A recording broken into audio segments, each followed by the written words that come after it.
The major takeaway of our research is that in contrast to what's often been reported in the educational research and has been the orientation towards federal legislation and policy, we find that racial and ethnic and language minority children are less likely to be identified as disabled and therefore receive special education services than otherwise similar white or English-speaking children. We saw this to be the case across the elementary to middle school time period, as well as across the 5 disability conditions that we examined: learning disabilities, speech language impairments, other health impairments, behavioral disabilities, and intellectual disabilities. We saw that racial and ethnic minorities were less likely than otherwise similar white children to be identified as having any one of those 5 conditions, and that language minorities were less likely to be identified as having learning disabilities or speech language impairments.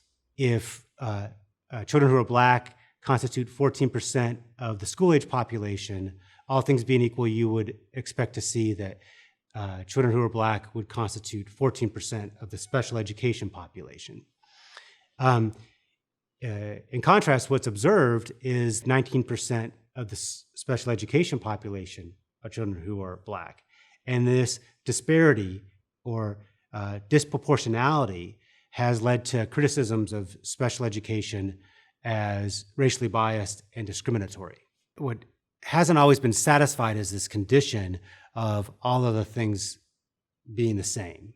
And so, because of the nation's long and sad history of racial discrimination and segregation, it's unfortunate but well established that minority children are much more likely to be exposed to risk factors themselves that increase the likelihood of having a disability. Exposure to lead, low birth weight, other risk factors for disability have often not been accounted for in the analyses when investigating minority disproportionate representation. Our research attempted to do so, and so we essentially matched the children on a wide range of different background characteristics: academic achievement, behavioral functioning, family economic resources, being born with low birth weight, other risk factors. And we observed that when we compared children who were minorities or non-minorities, but who were otherwise the same, that minority children were less likely to be identified as having disabilities, and so therefore access special education services and resources. That's a problem because untreated disabilities increase children's risk for a range of negative outcomes we would want them to avoid. Struggles academically in school, school dropout, a lower likelihood of employment as they age. We're analyzing a large nationally representative population-based sample of children. So we're reporting findings at the aggregate overall population level. So our findings shouldn't be taken into to say there's no racial discrimination that individual children and their families may be experiencing. However, the way that minority disproportionate representation is typically discussed and acted upon by policymakers has been directionally opposite what we're observing overall to be the case in the United States. And so the federal government has set up a system of compliance monitoring for states to report disproportionate representation, essentially with a focus on minority overrepresentation.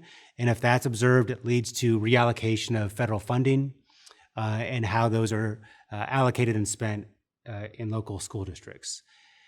Our results suggest that the issue of minority disproportionate representation should be rethought. Our results are largely consistent with those reported by public health researchers who have also been very concerned about disparities in disability diagnosis and treatment. Their research tends to correct for different confounding factors: family economic resources, differences in exposure to lead, for example, other factors. Control for those different confounding factors oftentimes leads to the same pattern of results that we're finding. That should concern us as educators, as policymakers, as parents, And we need to work to ensure that all children in the U.S., from a social justice standpoint, are able, if they have disabilities, to receive services to which they're entitled to.